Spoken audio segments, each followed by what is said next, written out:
वह भूतिया स्कूल जहां लोग जाने से डरते थे, उसके आसपास भी कोई नहीं जाता था। लेकिन मेरे साथ वहां ऐसी खौफनाक घटना घटी जिसे मैं आज तक भूल नहीं पाया हूं। मेरा नाम अमन है। मैं एक काम से बाहर गया था, लेकिन मेरी बस छूट गई। इसलिए मैंने सोचा पैदल ही चल पड़ता हूं, शायद आगे कहीं कोई और बस मिल जाए। लेकिन रास्ता इतना सुनसान था कि दूर दूर तक कोई नजर नहीं आ रहा था।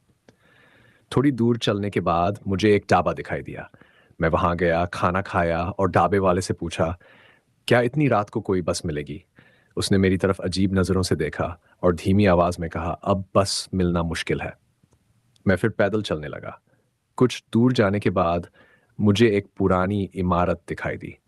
पहले लगा कोई घर है, लेकिन पास जाकर देखा तो वह एक पुराना स्कूल था।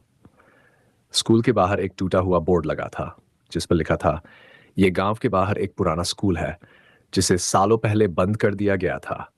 कहते हैं यहाँ रात में बच्चों की हंसी सुनाई देती है, कदमों की आहट आती है और खाली कक्षाओं में अपने आप रोशनी जल उठती है।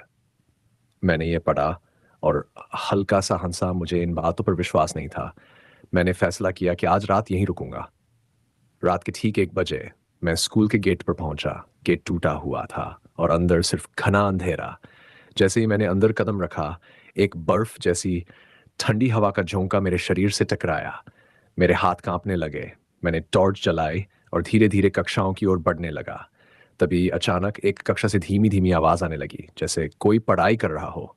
मैंने हिम्मत करके अंदर झांका, लेकिन वहां कोई नहीं था।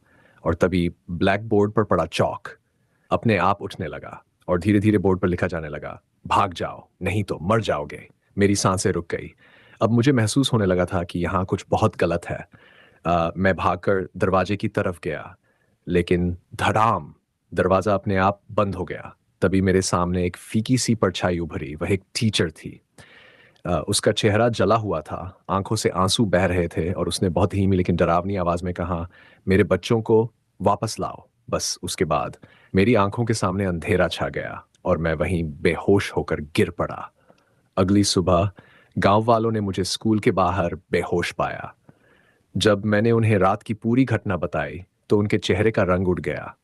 उन्होंने कांपती आवाज में कहा, तुम्हें शुक्र मनाना चाहिए कि तुम जिंदा लौट आए, क्योंकि जो भी उस स्कूल के अंदर गया है वह कभी वापस नहीं आया। फिर उन्होंने उस स्कूल का भयानक सच बताया। कई साल पहले उसी स्कूल में आग लग गई थी। एक टीचर और उसके 10 छात्र जिंदा जल गए थे और तभी से उनकी आत्माएं आज भी उस स्कूल में भटक रही हैं। उस दिन के बाद मैंने कभी किसी सुनसान या डरावनी जगह पर जाने की हिम्मत नहीं की और गांव वालों ने उस स्कूल को हमेशा के लिए बंद कर दिया, ताकि कोई और उसकी भयानक सच्चाई से सामना न कर सके। लेकिन आज भी कहते हैं, रात के ठीक 1 बजे उस स्कूल से बच्चों के पढ़ने की आवाज आती है।